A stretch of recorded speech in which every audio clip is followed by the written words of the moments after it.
بسم الله الرحمن الرحيم. عنوان هذه الحلقة: عيد العلم والفن وكرة القدم. في عهد جمال عبد الناصر رحمة الله عليه كان هناك عيد العلم، وهناك صورة رائعة وهو يصافح مجدي يعقوب ابن مصر البار الذي سيصبح طبيبا عالميا، وهو طبيب أو ملك القلوب الصغيرة.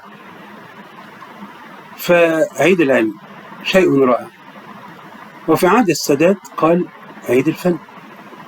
جميل، إذن عيد العلم وعيد الفن. ماذا بعد؟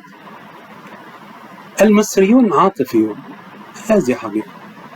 وشاهد الجميع كيف أن فريق كرة القدم كافح بطوليا في كأس العالم، وغرر به وخدع بمؤامرة دنيئة، فيقوم احتفالات ضخمة للغاية بعودة الأبطال. جميل أن نقدره. هل يفعل هذا مع العلماء؟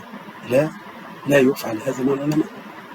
والله أنا أتمنى أن يقدر العلماء مثلما يتم تقدير لاعبي كرة القدم، ومبالغ طائلة لكل لاعب وأشياء وسيارات وأشياء. أنا أتمنى نوعا من التوازن. لا شك أنهم أسعدوا الملايين، هذا أمر بديهي، لكن فلنتوازن. بالأمس رحل أستاذ جامعي فاضل من خيرة أبناء هذا البلد، وقمت بإعداد حلقة عنه، ودرس في أمريكا. الأستاذ دكتور فؤاد حلمي فؤاد، الذي كان يدرس في جامعة العالمين الدولية، ولا أحدث عنه. إذن فنحن كما قال توفيق الحكيم قبل وفاته: عصر القدم وليس عصر القلم. الأمور لا تكون بهذا الشكل، فلنتوازن. علم وفن وكرة قدم. أما أن تكون القضية بهذه الصورة المبالغ فيها، رفقا بأنفسنا. لا شك أن محمد صلاح نموذج وقدوة، وهو أشبه بزعيم رياضي، والرياضة رائعة، لكن نتوازن.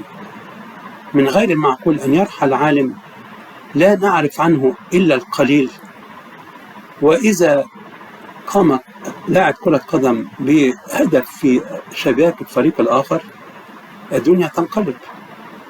هي في النهاية لعبة مسيسة من الألف إلى الياء، يلعبها الفقراء ويستثمر فيها الأغنياء بمليارات الدولارات.